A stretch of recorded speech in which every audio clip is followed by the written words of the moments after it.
ओम गणेशाय नमः। दोस्तों, पौष मास की आगे की कथा में आज सुनेंगे श्रीमद् भागवत महापुराण के प्रथम स्कंद का 7वां अध्याय। इस अध्याय में जानेंगे अश्वत्थामा द्वारा द्रौपदी के पुत्रों का मारा जाना और अर्जुन के द्वारा अश्वत्थामा का मान मर्दन।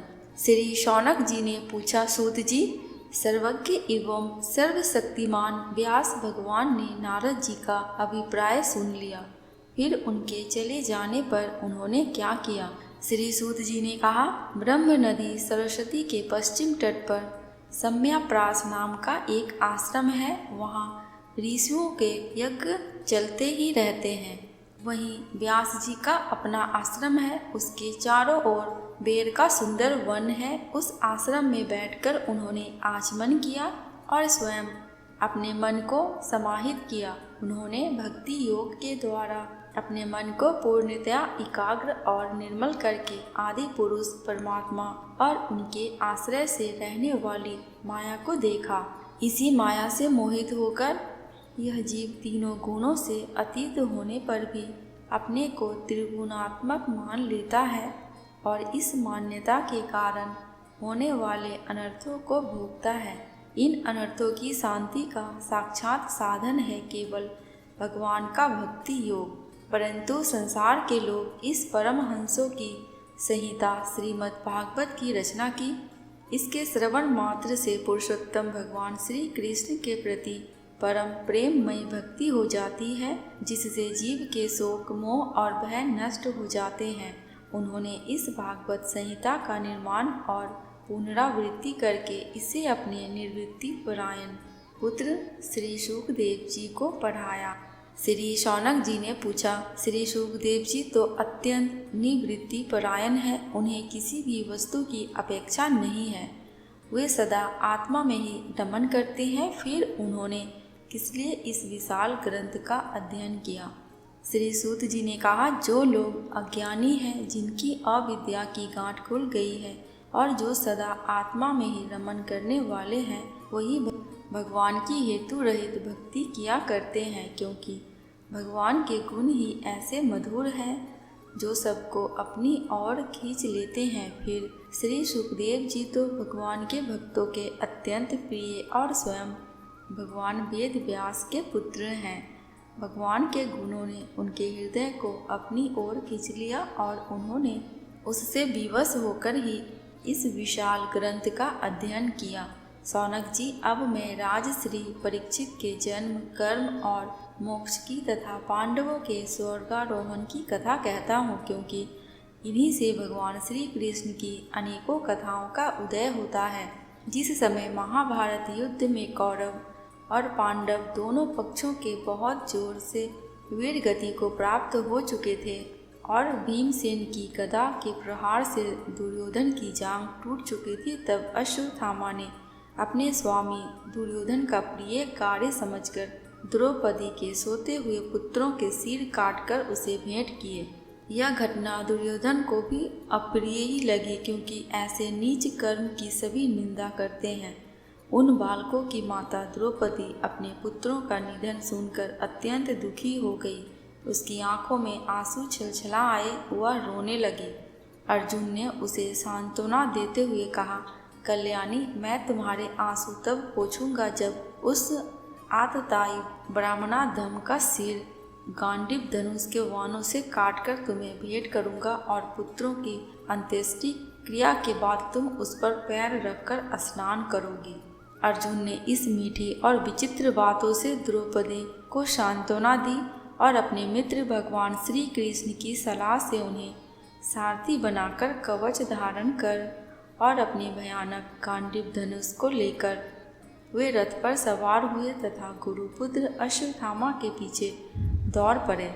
बच्चों की हत्या से अश्वत्थामा का भी मन उद्विग्न हो गया था। जब उसने दूर से ही देखा कि अर्जुन मेरी ओर झपटे हुए आ रहे हैं, तब वह अपने प्राणों की रक्षा के लिए पृथ्वी पर जहाँ तक भाग सकता था रुद्र से भयभीत सूर्य की भांति भागता रहा। जब उसने देखा कि मेरे रथ के घोड़े थक गए हैं और मैं बिल्कुल अकेला हूँ, तब उसने अपने को बचाने का एकमात्र साधन ब्रह्मास्त्र ही समझा। यद्यपि उसे ब्रह्मास्त्र लौटाने की विधि मालूम न थी, फिर भी प्राण संकट देखकर उसने आचमन किया और ध्यानस्थ होकर ब्रह्मास्त्र का संधान किया। उस अस्त्र से अब दिशाओं में एक बड़ा प्रचंड तेज फैल गया। अर्जुन ने देखा कि अब तो मेरे प्राणों पर ही आ बनी है। तब उन्होंने श्री कृष्ण से प्रार्थना की। अर्जुन ने कहा, श्री कृष्ण तुम सच्चिदानंद स्वरूप परमात्मा हो, तुम्हारी शक्ति अनंत है। तुम ही भक्तों को अभय देने वाले हो, जो संसार की धधकती हुई आग में जल रहे हैं। उन जीवों को उसे उबारने वाले एकमात्र तुम ही हो, तुम्हारी शक्ति अनंत है। तुम ही भक्तों को अभय देने वाले हो, जो संसार की धधकती हुई आग में जल रहे हैं।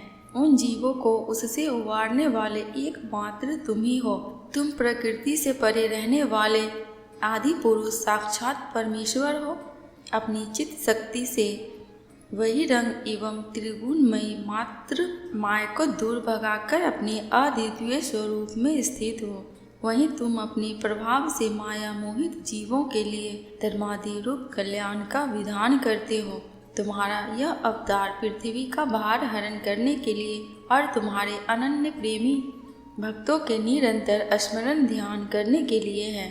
स्वयं प्रकाश स्वरूप श्री कृष्ण क्या है, कहाँ से है, क्यों आ रहा है, इसका मुझे बिल्कुल पता नहीं है। भगवान ने कहा, अर्जुन यह अश्वत्थामा का चलाया हुआ ब्रह्मास्त्र है।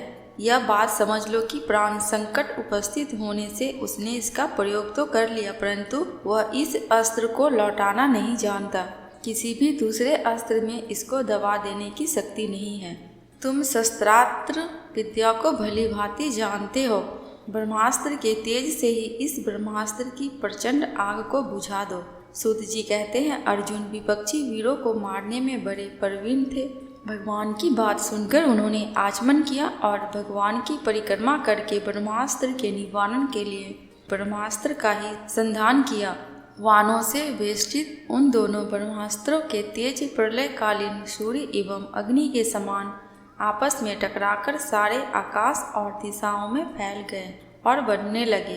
तीनों लोकों को जलाने वाली उन दोनों अस्त्रों की बढ़ी हुई लपटों से प्रजा जलने लगी और उसे देखकर सबने यही समझा कि यह प्रलय काल की संवर्तक अग्नि है। उस आग से प्रजा का और लोगों का नाश होते देखकर भगवान की अनुमति से अर्जुन ने उन दोनों को ही लौटा दिया। अर्जुन की आंखें क्रोध से लाल लाल हो रही थी। उन्होंने झपटकर उस क्रूर अश्वत्थामा को पकड़ लिया और जैसे कोई रस्सी से पशु को बांध ले वैसे ही बांध लिया। अश्वत्थामा को बलपूर्वक बांधकर अर्जुन ने जब शिविर की ओर ले जाना चाहा, तब उनसे कमल नयन भगवान श्री कृष्ण ने कुपित होकर कहा, अर्जुन इस ब्राह्मण धम को छोड़ना ठीक नहीं है, इसको तो मार ही डालो। इसने रात में सोए हुए निरपराध बालकों की हत्या की है। धर्म वेदा पुरुष, असावधान मत वाले पागल, सोए हुए बालक, स्त्री, विवेक ज्ञान शून्य, शरणागत, रतहीन और भयभीत शत्रु को कभी नहीं मारते, परंतु जो दुष्ट और क्रूर पुरुष दूसरों को मारकर अपने प्राणों का पोषण करता है, उसका तो वध ही उसके लिए कल्याणकारी है, क्योंकि वही आदत को लेकर यदि वह जीता है तो और भी पाप करता है और उन पापों के कारण नरकगामी होता है। फिर मेरे सामने ही तुमने द्रौपदी से प्रतिज्ञा की थी कि मानवती, जिसने तुम्हारे पुत्रों का वध किया है उसका सिर मैं उतार लाऊंगा। इस पापी कुलांगार आतताई ने तुम्हारे पुत्रों का वध किया है और अपने स्वामी दुर्योधन को भी दुख पहुंचाया है, इसलिए अर्जुन इसे मार ही डालो। भगवान श्री कृष्ण ने अर्जुन के धर्म की परीक्षा लेने के लिए इस प्रकार प्रेरणा की, परंतु अर्जुन का हृदय महान था। यद्यपि अश्वत्थामा ने उनके पुत्रों की हत्या की थी, फिर भी अर्जुन के मन में गुरुपुत्र को मारने की इच्छा नहीं हुई। इसके बाद अपने मित्र और सारथी श्री कृष्ण के साथ वे अपने युद्ध शिविर में पहुँचे।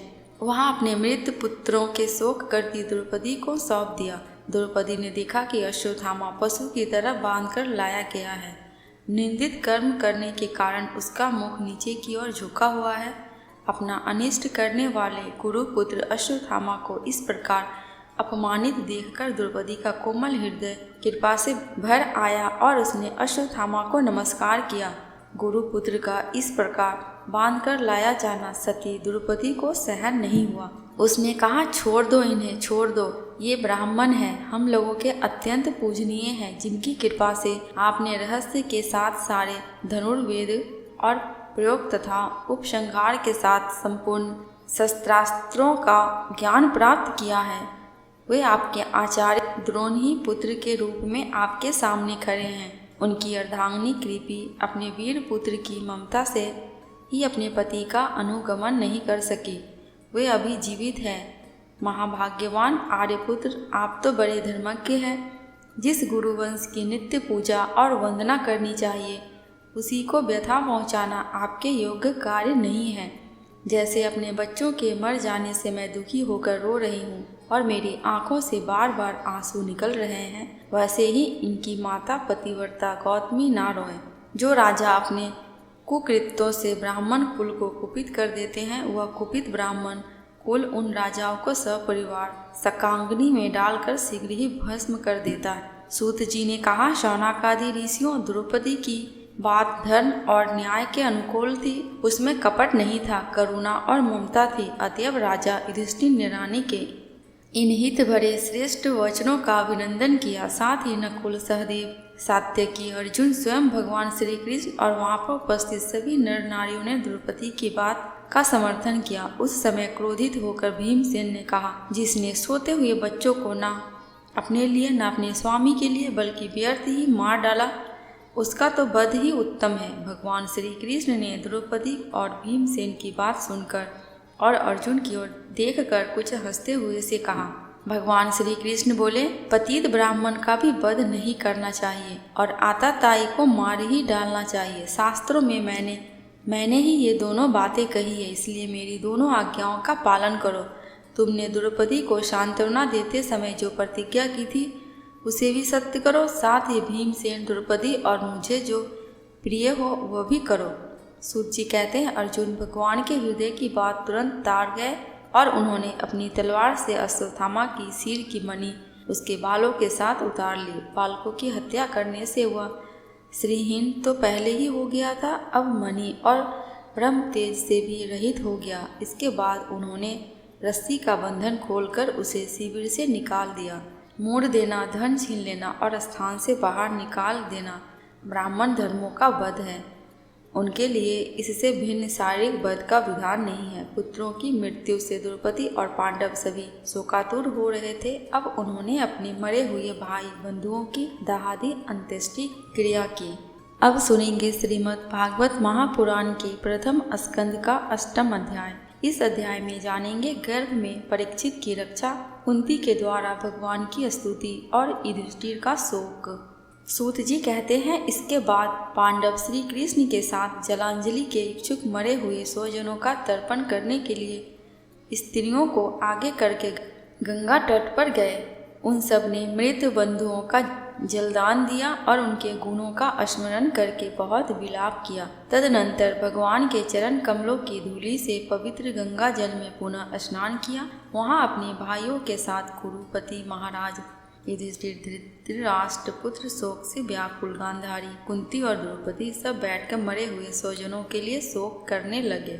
भगवान श्री कृष्ण ने धौम्य आदि मुनियों के साथ उनको सांत्वना दी और समझाया कि संसार के सभी प्राणी काल के अधीन है, मौत से किसी को कोई बचा नहीं सकता। इस प्रकार भगवान श्री कृष्ण ने अजात शत्रु महाराज युधिष्ठिर को उनका वह राज्य जो धूर्तों ने छल से छीन लिया था वापस दिलाया तथा द्रौपदी के केशों का स्पर्श करने से जिनकी आयु छिन्न हो गई थी उन दुष्ट राजाओं का वध कराया। साथ ही युधिष्ठिर के द्वारा उत्तम सामग्रियों से तथा पुरोहितों से 3 अश्वमेध यज्ञ कराए। इस प्रकार युधिष्ठिर के पवित्र यश को 100 यज्ञ करने वाले इंद्र के यश की तरह सब ओर फैला दिया। इसके बाद भगवान श्री कृष्ण ने वहां से जाने का विचार किया। उन्होंने इसके लिए पांडवों से विदा ली और व्यास आदि ब्राह्मणों का सत्कार किया। उन लोगों ने भी भगवान का बड़ा ही सम्मान किया।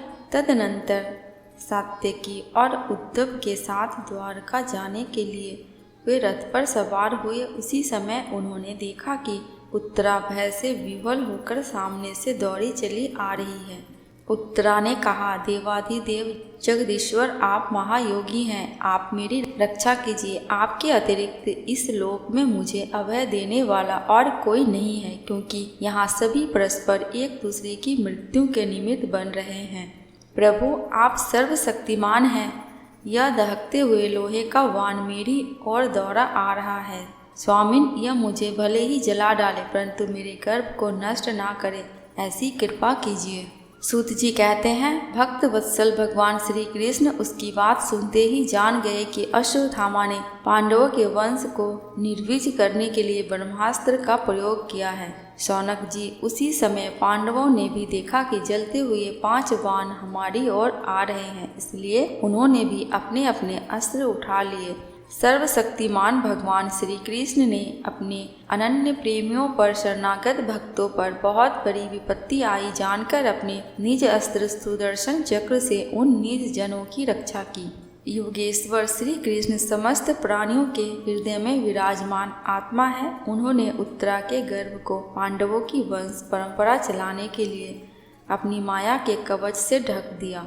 शौनक जी, यद्यपि ब्रह्मास्त्र अमोघ है और उनके निवारण का कोई उपाय भी नहीं है, फिर भी भगवान श्री कृष्ण के तेज के सामने आकर वह शांत हो गया। यह कोई आश्चर्य की बात नहीं समझनी चाहिए, क्योंकि भगवान तो सर्वाश्रयमय है। वही अपनी निज शक्ति माया से स्वयं अजन्मा होकर भी इस संसार की सृष्टि, रक्षा और संहार करते हैं। जब भगवान श्री कृष्ण जाने लगे, तब ब्रह्मास्त्र की ज्वाला से मुक्त अपने पुत्रों के और द्रौपदी के साथ सती कुंती ने भगवान श्री कृष्ण की इस प्रकार स्तुति की। कुंती ने कहा, आप समस्त जीवों के बाहर और भीतर एक रस स्थित है, फिर भी इंद्रियों और वृत्तियों से देखे नहीं जाते, क्योंकि आप प्रकृति से परे आदि पुरुष परमेश्वर हैं। मैं आपको नमस्कार करती हूँ। इंद्रियों से जो कुछ जाना जाता है उसकी तह में आप विद्यमान रहते हैं और अपनी ही माया के पर्दे से अपने को ढके रहते हैं। मैं अबोध नारी आप अविनाशी पुरुषोत्तम को भला कैसे जान सकती हूँ। जैसे मूढ़ लोग दूसरा वेश धारण किए हुए नट को प्रत्यक्ष देखकर भी नहीं पहचान सकते, वैसे ही आप दिखते हुए भी नहीं दिखते। आप शुद्ध हृदय वाले विचारशील जीवन मुक्त परम हंसों के हृदय में अपनी प्रेममयी भक्ति सृजन के लिए अवतीर्ण हुए हैं। फिर हम अल्पवृद्धि स्त्रियाँ आपको कैसे पहचान सकती। आप श्री कृष्ण वासुदेव देवकी नंदन नंद गोप के लाडले लाल गोविंद को हमारा बारंबार प्रणाम है, जिनकी नाभि से ब्रह्मा का जन्म स्थान कमल प्रकट हुआ है, जो सुंदर कमलों की माला धारण करते हैं, जिनके नेत्र कमल के समान विशाल और कोमल है, जिनके चरण कमलों में कमल का चिन्ह है। श्री कृष्ण, ऐसे आपको मेरा बारंबार नमस्कार है। ऋषिकेश, जैसे आपने दुष्ट कंस के द्वारा कैद की हुई और चिरकाल से शोकग्रस्त देवकी की रक्षा की थी, वैसे ही पुत्रों के साथ मेरी भी आपने बार बार विपत्तियों से रक्षा की है। आप ही हमारे स्वामी हैं, आप सर्वशक्तिमान हैं। श्री कृष्ण, कहाँ तक गिनाऊं। विष से लाक्षागृह की भयानक आग से, हिडिम्ब आदि राक्षसों की दृष्टि से, दुष्टों की धूर्त सभा से, वनवास की विपत्तियों से और अनेक बार के युद्धों में अनेक महारथियों के शास्त्र से और अभी अभी इस अश्वत्थामा के ब्रह्मास्त्र से भी आपने ही हमारी रक्षा की है। जगदुरो, हमारे जीवन में सर्वदा पद पद पर विपत्तियाँ आती रहे, क्योंकि विपत्तियों में ही निश्चित रूप से आपके दर्शन हुआ करते हैं और आपके ही दर्शन हो जाने पर फिर जन्म मृत्यु के चक्कर में नहीं आना पड़ता। ऊंचे कुल में जन्म, ऐश्वर्य, विद्या और संपत्ति के कारण जिसका घमंड बढ़ रहा है, वह मनुष्य तो आपका नाम भी नहीं ले सकता, क्योंकि आप तो उन लोगों को दर्शन देते हैं जो अकिंचन हैं। आप निर्धनों के परम धन हैं। माया का प्रपंच आपका स्पर्श भी नहीं कर सकता। आप अपने आप में ही विहार करने वाले परम शांत स्वरूप है। आप ही केवल मोक्ष के अधिपति है। आपको मैं बारंबार नमस्कार करती हूँ। मैं आपको अनादि अनंत सर्वव्यापक सबके नियंता काल रूप परमेश्वर समझती हूँ। संसार के समस्त पदार्थ और प्राणी आपस में टकराकर विषमता के कारण परस्पर विरुद्ध हो रहे हैं, परंतु आप सब में समान रूप से विचर रहे हैं। भगवान, आप जब मनुष्यों की लीला करते हैं तब आप क्या करना चाहते हैं यह कोई नहीं जानता। आपका कभी कोई ना प्रिय है और ना अप्रिय। आपके संबंध में लोगों की बुद्धि ही विषम हुआ करती है। आप विश्व के आत्मा हैं, विश्व रूप है। ना आप जन्म लेते हैं और ना कर्म ही करते हैं, फिर भी पशु पक्षी मनुष्य ऋषि जलचर आदि में आप जन्म लेते हैं और उन योनियों के अनुरूप दिव्य कर्म भी करते हैं। यह आपकी लीला ही तो है। जब बचपन में आपने दूध की मटकी फोड़कर यशोदा मैया को खिंचा दिया था और उन्होंने आपको बांधने के लिए हाथ में रस्सी ली थी, तब आपकी आंखों में आंसू झलक आए थे। काजल कपोलों पर बह चला था, नेत्र चंचल हो रहे थे और भय की भावना से आपने अपने मुख को नीचे की ओर झुका लिया था। आपकी उस दशा का लीला छवि का ध्यान करके मैं मोहित हो जाती हूँ। भला जिससे भय भी भय मानता है, उसकी यह दशा आपने अजन्मा होकर भी जन्म क्यों लिया है? इसका कारण बतलाते हुए कोई महापुरुष यूँ कहते हैं कि जैसे मलयाचल की कीर्ति का विस्तार करने के लिए उसमें चंदन प्रकट होता है, वैसे ही अपने प्रिय भक्त पुण्य श्लोक राजा यदु की कीर्ति का विस्तार करने के लिए आपने उनके वंश में अवतार ग्रहण किया। दूसरे लोग ये कहते हैं कि वसुदेव और देवकी ने पूर्व जन्म में सुतपा और कृष्णी के रूप में आपसे यही वरदान प्राप्त किया था, इसलिए आप अजन्मा होते हुए भी जगत के कल्याण और दैत्यों के नाश के लिए उनके पुत्र बने। कुछ लोग ये कहते हैं कि यह पृथ्वी दैत्यों के अत्यंत भार समुद्र में डूबते हुए जहाज की तरह डगमगा रही थी, पीड़ित हो रही थी। तब ब्रह्म की प्रार्थना से उनका भार उतारने के लिए ही आप प्रकट हुए। कोई महापुरुष कहते हैं कि जो लोग इस संसार में अज्ञान, कामना और कर्मों के बंधन में जकड़े हुए पीड़ित हो रहे हैं, उन लोगों के लिए श्रवण और स्मरण करने योग्य लीला करने के विचार से ही आपने अवतार ग्रहण किया है। भक्तजन बार बार आपके चरित्र का श्रवण, गान, कीर्तन एवं स्मरण करके आनंदित होते रहते हैं। वही अविलंब आपके उस चरण कमल का दर्शन कर पाते हैं जो जन्म मृत्यु के प्रवाह को सदा के लिए रोक देता है। भक्त वाच्छा कल्पतरु प्रभु, क्या अब आप अपने आश्रित और संबंधी हम लोगों को छोड़कर जाना चाहते हैं? आप जानते हैं कि आपके चरण कमलों के अतिरिक्त हमें और किसी का सहारा नहीं है। पृथ्वी के राजाओं के तो हम यूँ ही विरोधी हो गए हैं। जैसे जीव के बिना इंद्रियां शक्तिहीन हो जाती है, वैसे ही आपके दर्शन बिना यदुवंशियों के और हमारे पुत्र पांडवों के नाम तथा रूप का अस्तित्व ही क्या रह जाता है।